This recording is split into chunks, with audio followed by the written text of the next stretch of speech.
శ్రీపాద శ్రీవల్లభ లీలా వైభవము 3వ అధ్యాయం. శ్రీపాద శ్రీవల్లభ స్వామినే నమః. గురువుల అవ్యాజ కరుణ. అనంతా, హే భగవంతా, నీ లీలలు వర్ణింప ఆదిశేషుడైనా చాలడనగా నేనెంత స్వామి. జీవులపై అవ్యాజ కరుణను ప్రసరింపజేయుటకై అవతరించిన దేవా, సద్గురుతత్వమును ఈ భూమిపైన స్థాపించి సర్వులకు జ్ఞానమును ప్రసాదించి పునీతులను చేయగల సామర్థ్యము వేరెవ్వరికి గలదు స్వామి. మాకు తమ దర్శన స్పర్శన సంభాషణాది భాగ్యమును కల్పించి మమ్ముద్ధరించు దేవా, నీకు అనంతకోటి నమస్కారములు. సద్గురువులు ఘటనాఘటన సమర్థులు. ఆనాటి వశిష్ఠ మహర్షి దశరథ మహారాజుకు ప్రేరణనిచ్చి తమ తపశ్శక్తితో పుత్రకామేష్టి యజ్ఞకర్మ చేయించి శ్రీ మహావిష్ణువు భూమిపైన అవతరించుటకు కారణమైనారు.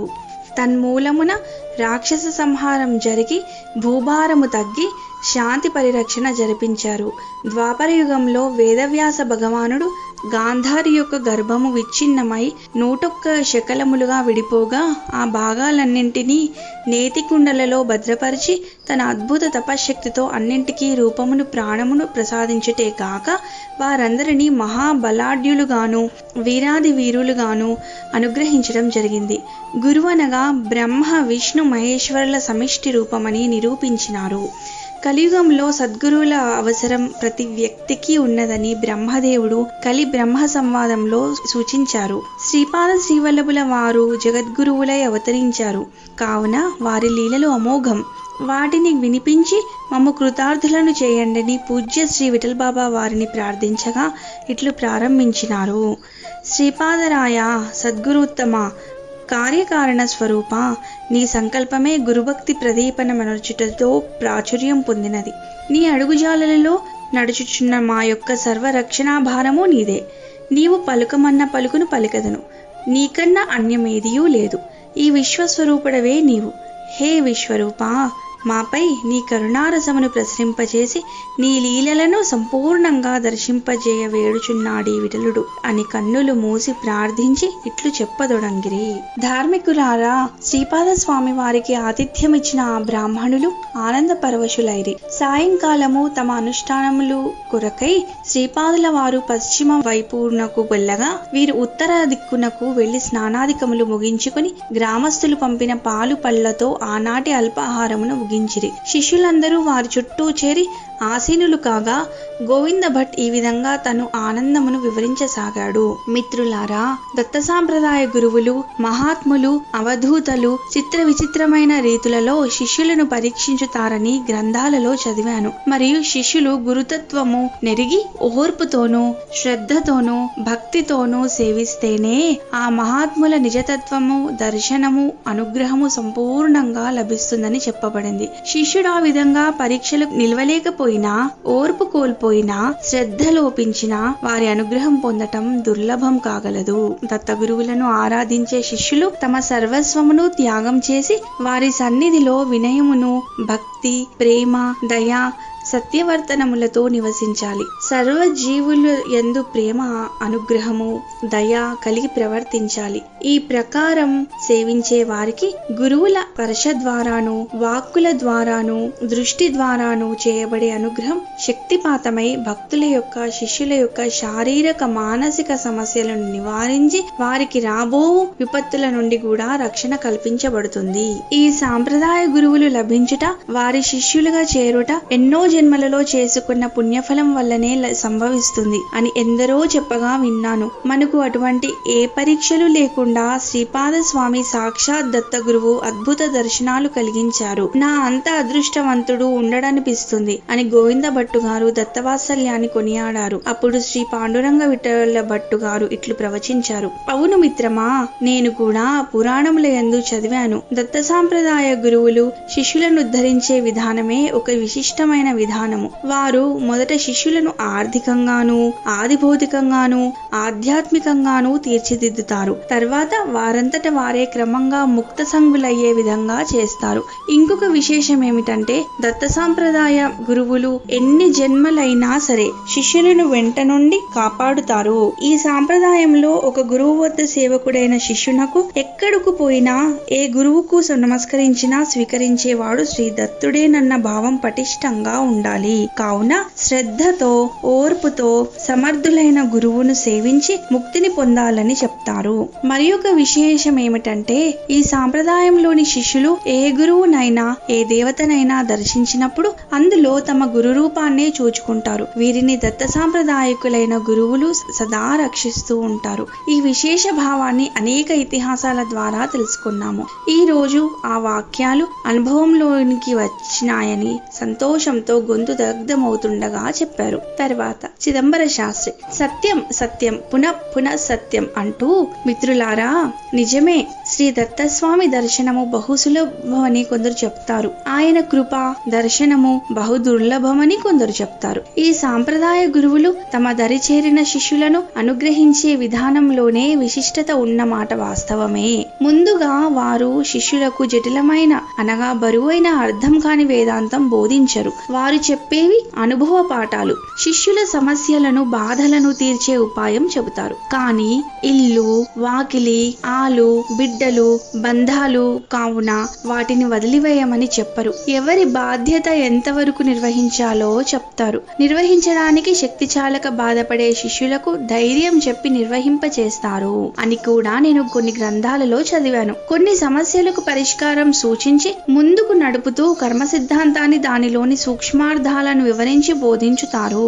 అనుభవానికి వచ్చే కర్మలన్నీ జీవుడు పూర్వం చేసుకున్నవే కావున దుఃఖానికి, కష్టానికి ఎవరో కారణమని నిందించే వారి మనస్తత్వాన్ని మార్పు చేస్తారని కూడా చెప్పబడి ఉంది. మనకి నాడు కలిగిన దర్శనాలు, నిదర్శనాలు మన పూర్వీకుల అనుగ్రహం అంటూ ఆనందపరవశులై చెప్పారు. వారందరూ ఆ విధంగా వారి వారి అనుభవాలను గూర్చి చెప్పుకుపోతూ ఉంటే రామానంద పూజారి గారు తన్మయత్వము అనుభవిస్తూ ఉన్నారు. తర్వాత మిత్రులారా, ఈ దత్తగురువు మనల్ని అనుగ్రహించిన విధానము మరింత వింత చర్య. కానీ నేను కొందరు సాధువుల ద్వారా తెలుసుకున్నది ఏమిటంటే దత్త సాంప్రదాయ గురువులు శిష్యుని మనస్సు, బుద్ధి శుద్ధత్వాన్ని పొంది నిర్మలమగుటకు ఎన్నో విధాల జాగ్రత్తలు తీసుకుంటారు. శిష్యుడు తన వైపుగా ఒక్క అడుగు వేస్తే గురువు 9 అడుగులు వేసి శిష్యుని చేరదీసుకుంటాడు.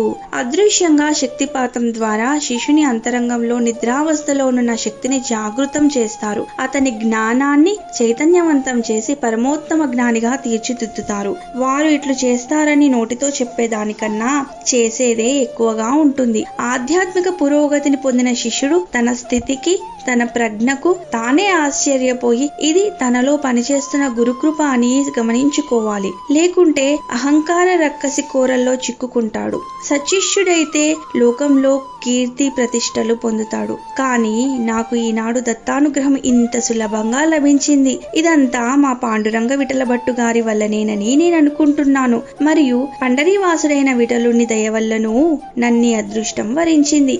ఈ యాత్రలో మీ అందరితో పాల్గొని శ్రీ స్వామి దర్శనం పొందగలగడం నా పురాకృత సుకృతమే అన్నారు. ఇలా వారులు సంభాషణ చేయుచుండగానే శ్రీపాద వల్లభులు అచ్చటికి చేరి తమ ఆసనంపై పవళించారు. అది గమనించి అందరూ విశ్రాంతికి ఉపక్రమించారు. తెల్లవారి స్నానాధికములు పూర్తి చేసుకుని జప అనుష్ఠానములు కావించి వారంతా అక్కడనే తమ భిక్షా కార్యక్రమం పూర్తి చేసుకొనిరి. శ్రీపాద స్వామి వారు నిత్యము చేయు రీతిగా తమ అనుష్ఠానములు పూర్తి చేసుకుని భిక్షకు బయలుదేరగా పంచదేవ పహాడ్ గ్రామ పెద్ద రామాచారి గారు స్వామిని తమ ఇంటికి భిక్షకు ఆహ్వానించి భక్తి శ్రద్ధలతో స్వామికి భిక్ష సమర్పించారు. తదుపరి స్వామి దర్బారు ప్రదేశమునకు చేరిది. గోవింద భట్టు మొదలైన యాత్రికులు కూడా దర్బారు ప్రదేశమునకు చేరుకున్నారు. గోవింద భట్టు మొదలగు వారు శ్రీ స్వామితో ఇట్లు విన్నవించుకున్నారు. ఓ దేవాది దేవ, దివ్య ప్రభవ, రాబోవు పూర్ణిమ దత్తాత్రేయ జయంతి. మాకు మీరే దత్త స్వరూపులు కావున ఆనాడు మాకు మీరు దర్శనమిచ్చి ఈ దివ్య సుందర ప్రదేశంలో తాము దర్బారు చేయు స్థలమునందే తమకు పాద పూజ చేయు భాగ్యమును ప్రసాదించమని త్రికరణ శుద్ధిగా కోరుచున్నాము. ఇంతటి పర్వదినమున మిమ్ము అర్చించుకుని భాగ్యము మా జన్మకు మరల లభించునా సద్గురురాయా. మా యందు గల వాత్సల్యం వాత్సల్యంతో తమరు మాకు అనుమతిని ప్రసాదించండి అని మరీ ప్రాధేయపడి కోరుకున్నారు. శ్రీ స్వామి వారు చిరునవ్వులు చిందిస్తూ ఆశీర్వదించారు. భక్తుల కోరికలను భగవంతుడు కాక మరెవరు తీర్చాలి? వీరి కోరికయు సమంజసముగానే ఉన్నది. ఇప్పుడు వీరు ప్రారంభించబోయే ఈ దత్త జయంతి ఉత్సవం అనేక రూపాలుగా ముందు కాలంలో విస్తరించగలదు. అందుకు ఇవి ప్రారంభ గడియలు అని వారి సమ్మతిని తెలిపారు. చతుర్దశి రోజున భక్తులంతా కలిసి పంచదేవ పహాడ్ పసుపల గ్రామస్తుల సహాయంతో దర్బారు ప్రదేశమంతా పచ్చి ఆకుల పందిరి నిర్మాణం చేశారు. గోమయంతో నేలంతా అలికి రంగవల్లులతో అలంకరించారు. అనేకమైన పువ్వులు సేకరించి చక్కని వేదికను ఏర్పరిచారు. పంచపల్లవములతో అలంకరించారు. శ్రీ స్వామి వారి పాద పూజకు కావలసిన వస్తు సామాగ్రి, సుగంధ ద్రవ్యాలు, పువ్వులు, పండ్లు మరియు పూజా పాత్రలు అన్నీ సమకూర్చుకొనిరి. గ్రామ పెద్దలు వెంటరాగా శ్రీ గోవింద భట్టు ప్రముఖులు శ్రీపాద స్వామి వారిని సభాస్థలికి ఆహ్వానించి తోడుకొని వచ్చుటకు సూర్య నమస్కార శిల వద్దకు ఎదురేగిరి. శ్రీపాదుల వారు నిత్యానుష్ఠానము నడించుకొని నదిలో నుండి బయటకు వచ్చి తాము నిత్యము కొలది సమయము నిలబడు చోటకు చేరగానే భక్త బృందము వారిని సమీపించారు. ఆ రోజున దివ్య తేజో సంపన్నమైన శ్రీ స్వామివారి ముగ్ధ మనోహర మంగళ కాంతులీను మందస్మిత వదనార విందమును దర్శించినంతనే వారందరికీ నిత్యము దర్శించు శ్రీ స్వామివారి యందు ఈ రోజున ఒక అలౌకిక సౌందర్యము పొడగట్టినది. ఆ వచ్చిన వారందరూ క్షణకాలం కనురెప్పలార్పక అట్లే చూచుచూ నిలిచిరి. శ్రీపాదస్వామి వారు సర్వజ్ఞులు కనుక వారిని పలకరించి దత్తస్వామి పూజకు అన్నీ సిద్ధమైనవా అని అడిగిరి. గోవింద భట్టు తేరుకొని, స్వామి అన్నీ సిద్ధపరిచితిమి, తమ రాకకై వేచి ఉన్నాము. తమరిని ఆహ్వానించుటకై వచ్చి ఏదో తమకమునందుండి మాట్లాడలేక నిలబడితిమి. స్వామి తమరు ఈ దీనులను క్షమించవలెనని శ్రద్ధాభక్తులతో వేడుకొనెను. శ్రీ స్వామి చిరునవ్వు నవ్విరి. పండితులందరూ ఆహ్వానపూర్వకంగా ఉచ్చైస్వరముతో వేదపఠనము ప్రారంభించిరి. వారు ముందు నడుచుచుండగా శ్రీ స్వామి వారిని అనుసరించిరి. అట్లు శ్రీ స్వామిని ఉత్సవ లాంఛనముగా దర్బారు స్థలం నందలి వేదిక వద్దకు తోడుకొని వచ్చిరి. శ్రీ స్వామి వారు ఆసీనులు కాబోచుండగా అందరూ చూచుచుండగా ఆసనముపై వ్యాఘ్రాజినము ఒకటి ప్రకటమైనది. తదుపరి శ్రీ స్వామి దానిపై ఆసీనులైనది. ఆ దృశ్యము అక్కడ చేరిన భక్తులందరినీ ఆశ్చర్యచకితులను చేసినది. ఎవరూ వేయకుండానే ఆ వ్యాఘ్రాజినము అక్కడికి ఎట్లు వచ్చినదో ఎవరికీ అంతు చిక్కలేదు. అప్పుడు గోవింద భట్టు శ్రీ స్వామి వారిని సాక్షాత్ జగద్గురు శ్రీ దత్తాత్రేయ స్వామిగా భావించి ధ్యాన ఆవాహన ఆసనాదికములను మహాసంకల్పము పఠించుచు నమ్మక చమకములతో శ్రీ స్వామి వారికి అర్ఘ్యపాద్యాదికములు సమర్పించి పాదాలను అభిషేకించిరి. గంధ పుష్ప మాలాలంకారములు చేసిరి. అర్చనానంతరము ధూపదీప నైవేద్య షోడశోపచార పూజను పూర్తి చేసిరి. వేదోక్త మంత్ర పుష్పమును పఠించి భక్తి జ్ఞాన వైరాగ్యములను ప్రజలందరిలోనూ కలిగించి సుఖశాంతులను ప్రసాదించు దత్తమూర్తికి నమస్కార శతములు సమర్పించిరి. శాంతి మంత్రములను పఠించిరి. గురు పూజ అనంతరము శ్రీవారికి పంచభక్ష పరమాన్నములతో భిక్ష నర్పించిరి. ఘనమైన సమారాధనము అక్కడ చేరిన వారందరికీ జరిపించబడెను.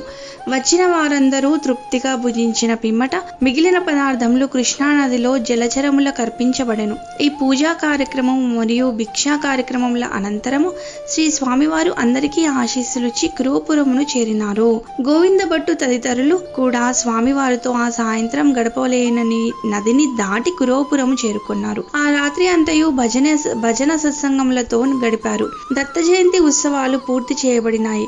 మరుసటి రోజు యథాప్రకారం శ్రీ దత్తస్వామి వారు బ్రహ్మముహూర్తంలో నది దాటి భాస్కర బండ చేరుకొని నిత్యానుష్ఠాన కార్యక్రమాలు నిర్వహించారు. గోవింద భట్టు మొదలైన వారంతా స్థానికుల సహాయంతో నది దాటి స్నానాదికాలు చేసి సంధ్యావందనాది నిత్య కార్యక్రమాలు పూర్తి కావించుకొని శ్రీ స్వామి ఉన్న ప్రదేశమును చూడగా శ్రీ స్వామి వారింకా ధ్యానంలోనున్నట్లు తోచింది. వారికి ధ్యానభంగం కలిగించకుండా అందరూ తిన్నగా దర్బారు ప్రదేశానికి చేరుకున్నారు.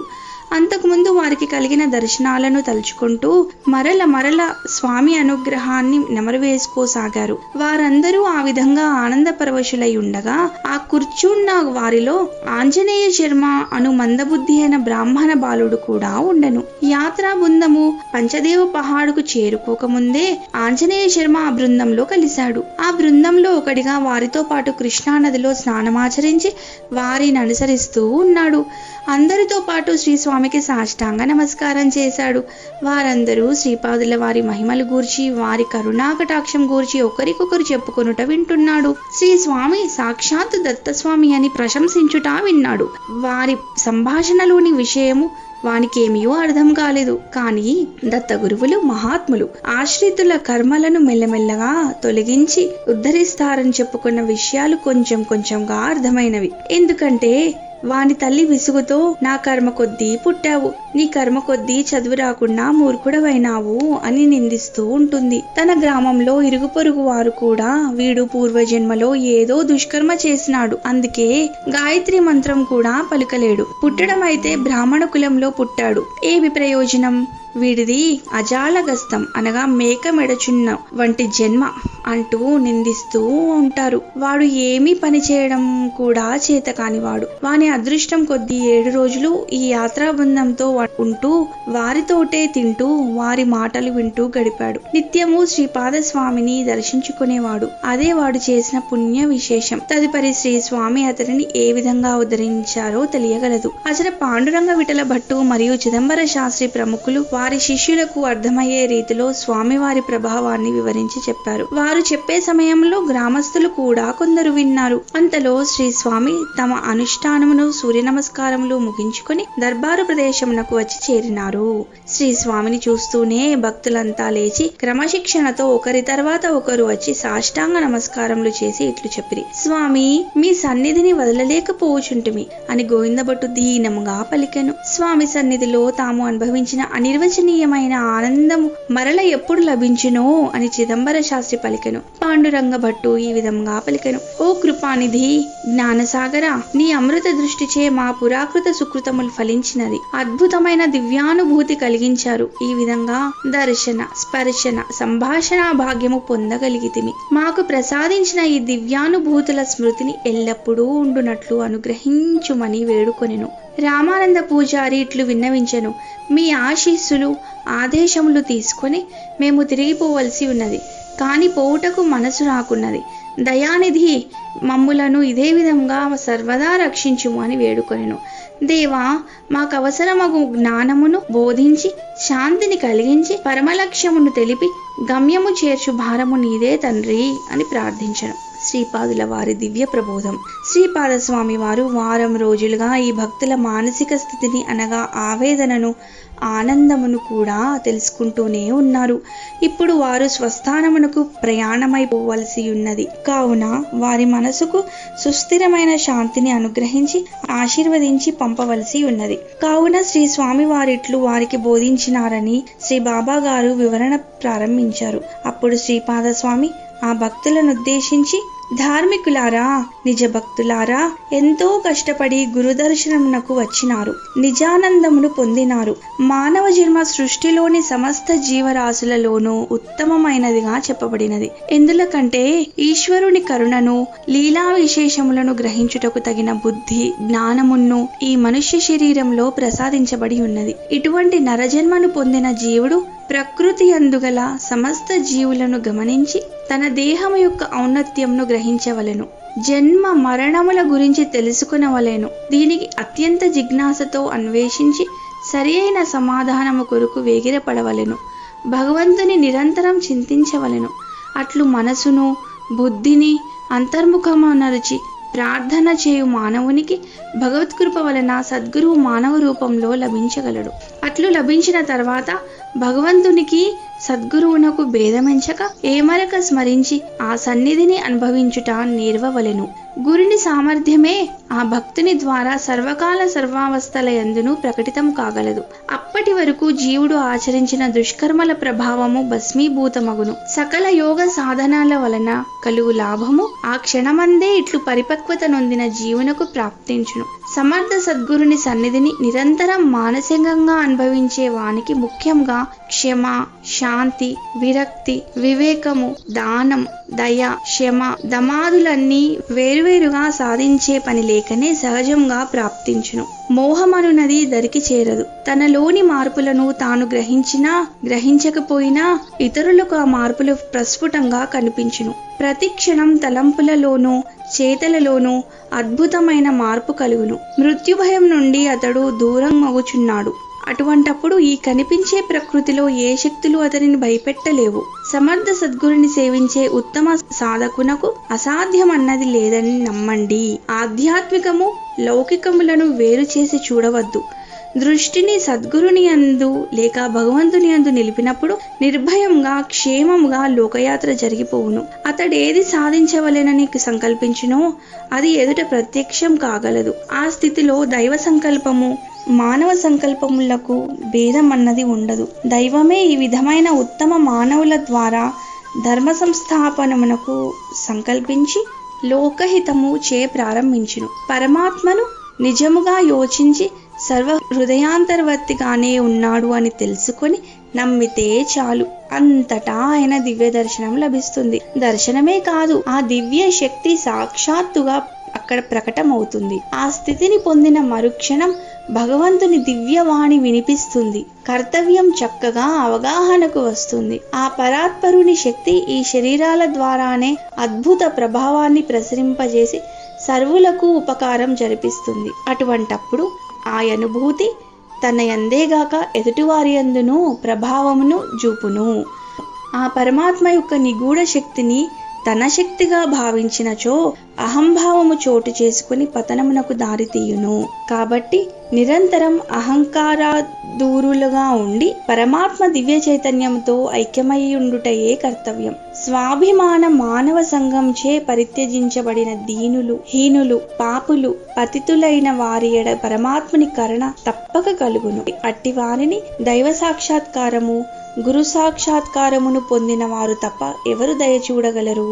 కావున వారిపై అపార దయతో వ్యవహరించి ఓర్పు సహనముతో వారిని దరిచేసి వారిని చేరదీసి వారి మార్గమును మళ్లించి దైవత్వం వైపునకు త్రిప్పవలెనన్నదే దైవ సంకల్పము. పాపులను దైవం ద్వేషించుచున్న తలంపును దూరీకరించి దైవ ప్రేమ వారిపై పుష్కలంగా ప్రసరించునని వారి ఎరింగించవలెను. అట్లు తెలిపినచో పాపులు, పతితులు దైవమునకు దగ్గరై తమ తమ ప్రవృత్తులను మార్చుకొనుటకు అవకాశం కలుగును. ఆర్తులు, ఆర్ధార్తులు, జిజ్ఞాసులు, జ్ఞానులు అను 4 విధములైన వ్యక్తులు పరమాత్మకు కావలసిన వారేనని భగవద్గీత వాక్యం ఉన్నది. కానీ సజ్జనులైన కొందరిలో పరమాత్మ తత్వం అన్నది పూర్తిగా ప్రస్ఫుటం కావటం లేదు. ఈ మార్పే ఇప్పటి కాలమాన పరిస్థితులను చక్కచేయుటకు కావలసి ఉన్నది. భక్తులారా, మీరు పొందిన ఇచ్చటి అనుభవాలు, అనుభూతులు మీకు ఎల్లవేళలా శాశ్వతంగా లభించును కాక. మీ జీవితాలను భగవంతుని సేవకులుగా రూపొందించుకొనుడు. నామస్మరణ చేసిన తోడనే నా కృప మీకు లభించగలదు. మానవుని ప్రాపంచిక జీవితము ఆనందధామముగా మలుచుకొనుటకు సృష్టిలో ఒకే మార్గము కలదు. అది నిస్వార్థ సేవ, భగవదారాధన. దీనికై దేవయజ్ఞం, ఋషియజ్ఞం, పితృయజ్ఞం, నరయజ్ఞం, భూతయజ్ఞములను పంచమహాయజ్ఞములు సూచించబడినవి.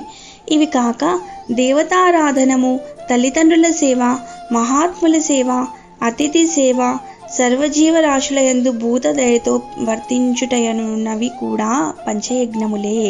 వీటిని సక్రమంగా ఏ ఆశ్రమం వారైనా ఆచరించి తరించవచ్చు. అనగా బ్రహ్మచర్యము, గృహస్థము, వానప్రస్థము, సన్యాసము అని 4 ఆశ్రమముల వారని భావము అని హితవాక్యములు ప్రవచించిరి. ఆ ప్రవచనంలోని అద్భుతమైన ప్రబోధములు వారి మనసులకెంతో ఆనందాన్ని, కర్తవ్య పాలనను, ధర్మ మార్గాన్ని అందించాయి.